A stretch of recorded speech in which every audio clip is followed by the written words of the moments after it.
अस्सलाम वालेकुम मेरे सादा से पाकिस्तानी। मेरा नाम रेहान तारिक है और आप मेरा यूट्यूब चैनल और फेसबुक पेज देख रहे हैं। करोड़ हा दरूद आका दो जहां नबी मेहरबान मोहम्मद मुस्तफ़ा सल्लल्लाहु अलैहि वसल्लम पर। इस दुआ और इस उम्मीद के साथ इस व्लॉग का आगाज करते हैं कि अल्लाह रब्बुल इज्जत इस मुल्क के फैसला साजों के दिलों में सादा से पाकिस्तानियों के लिए नरमी पैदा कर दे। बानी चेयरमैन पीटीआई और साबिक वजीर आजम इमरान खान की जानिब से अडियाला जेल से इंतहाई इंपॉर्टेंट स्टेटमेंट सामने आई है। उन्होंने अपने एक्स पर अपने कारकुनान, वोटर्स, सपोर्टर्स और तहरीक इंसाफ के रहनुमाओं को इंस्ट्रक्शंस भी दी है और एक इंतहाई तहलका खेज स्टेटमेंट जिसका ताल्लुक एस्टैब्लिशमेंट से है कि आर्मी चीफ को एक्सटेंशन नहीं देंगे। कप्तान जो अडियाला जेल में बैठा हुआ है वो इस इत्मीनान से ये कह रहा है, वो वजीर आजम पाकिस्तान भी नहीं है, ये कह रहा है कि आर्मी चीफ को एक्सटेंशन नहीं देंगे और आर्मी चीफ को एक्सटेंशन देने से और मार्शल लॉ से मुल्क की तबाही हुई है। बुशरा बीबी से गुज़श्ता 6 महीने से कोई राब्ता करने की कोशिश कर रहा था, टेलीफोन कॉल्स की जा रही थी, क्या कहा जा रहा था, ये क्या मामला है, ये भी आज के इस व्लॉग का हिस्सा होगा। फिर अलीमा खान को कल के रोज FIA cyber crime reporting centre में बुला लिया गया और कहा यह गया कि 11 बजे तक आप हाजिर हो, अगर नहीं आएंगे तो फिर तस्लीम कर लिया जाएगा कि आप जो प्रोपेगेंडा कर रही हैं वो किसी के इमा पर कर रही हैं और आप गिल्टी हैं। और इंपॉर्टेंट डेवलपमेंट यह है कि जस्टिस शाहिद जमील, जिन्होंने आज लाहौर हाई कोर्ट से बतौर जज इस्तीफा दिया है, वो इस्तीफा क्यों दिया गया और खासकर उनका जनरल कमर जावेद बाजवा से क्या ताल्लुक है, ये भी आज के इस व्लॉग में आपको बताने की कोशिश करेंगे। मेरे सारा से पाकिस्तानियों, इससे पेशतर कि हम इस व्लॉग का आगाज करें, मैं इंतहाई अदब से आपसे रिक्वेस्ट करूंगा कि अगर आपने हमारा चैनल सब्सक्राइब नहीं किया है तो चैनल को सब्सक्राइब कर लियो। अगर वीडियो पसंद आए तो लाइक और शेयर करना इसलिए जरूरी है कि हमारा मैसेज मैसेज तक पहुंच सके और अगर बेल आइकन प्रेस करेंगे तो ऐसी बहुत सारी वीडियोस आप तक पहुंचती रहेंगी। सबसे पहले तो हमने गुज़श्ता व्लॉग के अंदर आपको बताया था कि अलीमा खान साहिबा की जानिब से एक इल्ज़ाम लगाया गया है और वो इल्ज़ाम ये है कि इलेक्शन डे पर कुछ कंप्यूटर सिस्टम्स को हैक किया जाएगा। ईएमएस के जरिए से नताइज मुरतब होने हैं और चीफ इलेक्शन कमिश्नर ये कह चुके हैं कि इस बार नताइज रात 1 बजे जारी कर दिए जाएंगे और आरटीएस नहीं बल्कि इलेक्शन मैनेजमेंट सिस्टम अप्लाई किया जाएगा और इंटरनेट के जरिए से वो ड्रिवन होगा। अब अलीमा खान साहिबा ये कह रही हैं कि उनके पास सोर्स रिपोर्ट है कि सॉफ्टवेयर तैयार किए गए हैं और सिस्टम्स को हैक किया जा रहा है। ये बड़ा इंपॉर्टेंट स्टेटमेंट था, इस स्टेटमेंट को अपना तवज्जो में रखिएगा, अपने पेश नजर रखिएगा।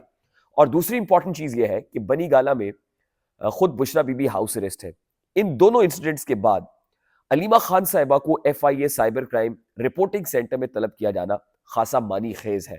यानी आपको याद होगा ना कि एक कंट्रोवर्सी वो भी है जो बुशरा बीबी और अलीमा खान के माबैन है और उसके बाद अलीमा खान साहिबा को एफआईए ने तलब कर लिया है।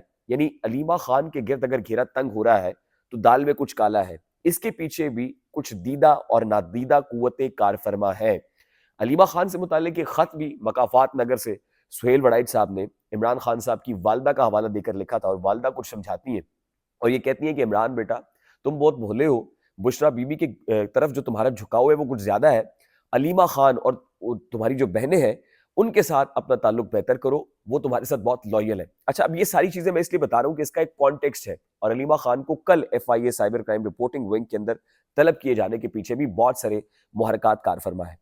अब मैं आपको ये बता दूं कि जस्टिस शाहिद जमील खान, जिन्होंने आज लाहौर हाई कोर्ट से बतौर जज 10 साल खिदमात सर अंजाम देने के बाद इस्तीफा दिया है, उन्होंने इस्तीफा क्यों दिया है?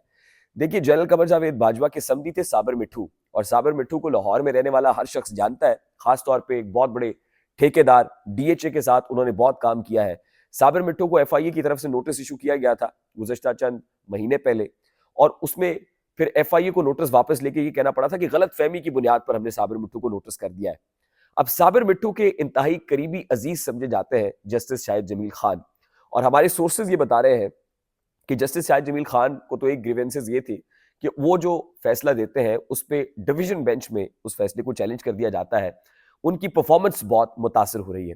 लेकिन हमारे जरा ये कंफर्म कर रहे हैं कि सुप्रीम कोर्ट ऑफ पाकिस्तान के चीफ जस्टिस जस्टिस काजी फायज ईसा ने ये कहा था कि 100 जजेस की सुप्रीम जुडिशियल काउंसिल के अंदर कार्रवाई पेंडिंग है और गाहे गाहे अब उन जजेस की बारी भी आने वाली है। यानी जजेस के खिलाफ, लीगल फ्रेटर्निटी के खिलाफ जो इंक्वायरीज है उनकी बात हो रही थी और justice Shahid Jamil Khan is one of them जिनकी इंक्वायरी पेंडिंग थी और हो सकता है कि इसके पेश नजर वो देख रहे हो कि सुप्रीम जुडिशियल काउंसिल में जब मामला जाएगा तो पेशतर इससे कि उस वक्त मैं मुस्ताफी हूं, मुझे पहले ही इस्तीफा दे देना चाहिए। तो ये कहानी तो हो गई है बड़ी सीधी और इतनी सीधी नहीं है क्योंकि इसमें मोड़ घेड़ और ट्विस्ट बहुत सारे हैं और जिस वजह से ये इस्तीफा आया है वो वजह कुछ और है, गो कि उन्होंने अपने इस्तीफे में जाती वजूहात मेंशन की है। अब बड़ा इंपॉर्टेंट मामला यह है कि अब से कुछ देर पहले रऊफ हसन साहब, जो पाकिस्तान तहरीक-ए-इंसाफ के मरकजी सेक्रेटरी इत्तलात हैं, उन्होंने सहाफ़ियों से गैर रस्मी गुफ्तगू की है और उस गुफ्तगू के अंदर वो ये कहते हैं कि हम आर्मी चीफ को एक्सटेंशन नहीं देंगे। अब सवाल तो सादा सा ये होना चाहिए कि जनरल कमर जावेद बाजवा को आप ही की हुकूमत ने एक्सटेंशन दी थी और उनकी मुद्दत मियाद 6 साल तक पहुंच गई थी और उसके बाद कुछ ऐसी खबरें भी आई कि आप जनरल कमर जावेद बाजवा को लामुतनाही एक्सटेंशन देना चाहते थे, ताहयात एक्सटेंशन भी देना चाहते थे। अब आप ये बात क्यों कर रहे हैं कि हम आर्मी चीफ को एक्सटेंशन नहीं देंगे at this point in time, कि जब आपके पास वजारत उज़्मा भी नहीं है, आपके पास हुकूमत भी नहीं है, आप किस कैपेसिटी में ये बात कर रहे हैं? देखिए, ये एंटी एस्टैब्लिशमेंट नैरेटिव है जो इलेक्शन से पहले बनाया जा रहा है और इस्टेब्लिशमेंट को वाज़ेह पैगाम दिया जा रहा है। साथ ही अपने वोटर सपोर्टर्स को भी पैगाम दिया जा रहा है कि हमसे राब्ते की कोशिश की गई।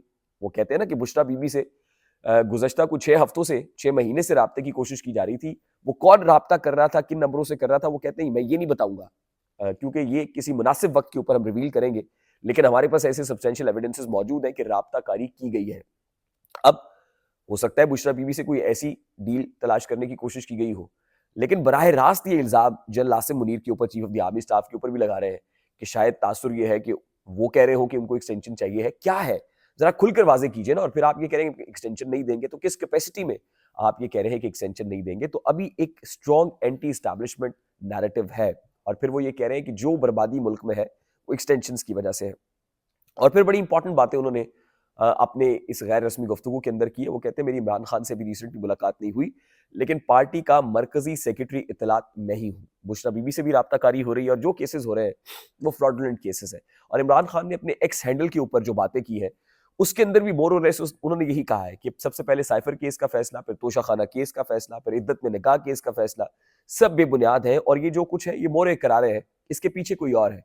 दरअसल नादीदा कुव्वतें इसके पीछे छुपी हुई हैं और फिर अपने वोटर सपोर्टर्स को मोबिलाइज कर रहे हैं कि इसका एक ही हल हमारे पास मौजूद है और वो ये कि हम इलेक्शन डे को निकले और इलेक्शंस पे आप पीटीआई बैक कैंडिडेट्स के निशानात के ऊपर ठप्पा लगाएं और पाकिस्तान तहरीक इंसाफ बैक कैंडिडेट्स को मुंतखब कराएं। अब पीटीआई बैक कैंडिडेट से मुतालिक भी इंपॉर्टेंट चीज़ ये है कि सलमान अकरम राजा साहब की उस पिटीशन से मुतालिक हमने आपको बताया जो लाहौर हाई कोर्ट में गई थी। लाहौर हाई कोर्ट ने इलेक्शन कमीशन से रुजू का कहा था, इलेक्शन कमीशन ने जवाब दे दिया और बड़ा भोंडा जवाब दिया। उसके बाद वो सुप्रीम कोर्ट ऑफ पाकिस्तान चले गए हैं और वो कह रहे हैं कि फॉर्म 33 की तस्हीह करें। हम ये चाहते हैं कि पीटीआई बैक कैंडिडेट्स को आज़ाद ना कहा जाए बल्कि पीटीआई के उम्मीदवार कहा जाए, ताकि मुस्तकबिल में उनका पीटीआई में वापसी का रास्ता आसान हो सके और हॉर्स ट्रेडिंग का रास्ता बंद किया जाए। वो कहते हैं इंतखाबात में डिले नहीं हम चाहते, लेकिन सिर्फ ये चाहते हैं कि फॉर्म 33 में तस्हीह हो जाए।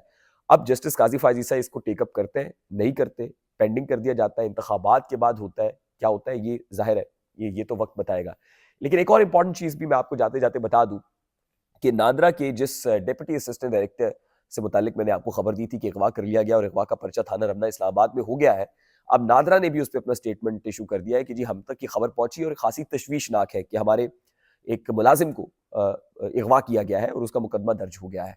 अब क्या हो रहा है, क्यों हो रहा है, कहाँ मैनेजमेंट की जा रही है, किस अंदाज में चीज़ों को मैनिपुलेट करने की कोशिश की जा रही है, आइंदा आने वाले दिन खासे क्रूशल हो जाएंगे। लेकिन वो जो एंटी इस्टेब्लिशमेंट नैरेटिव है इमरान खान का और फिर बराह रास्त मैसेजिंग है।